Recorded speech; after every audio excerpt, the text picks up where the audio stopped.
So we will create a shape, also make some changes.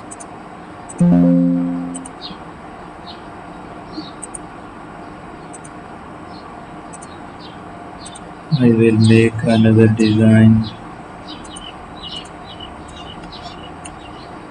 Shapes are there. We will find another structure.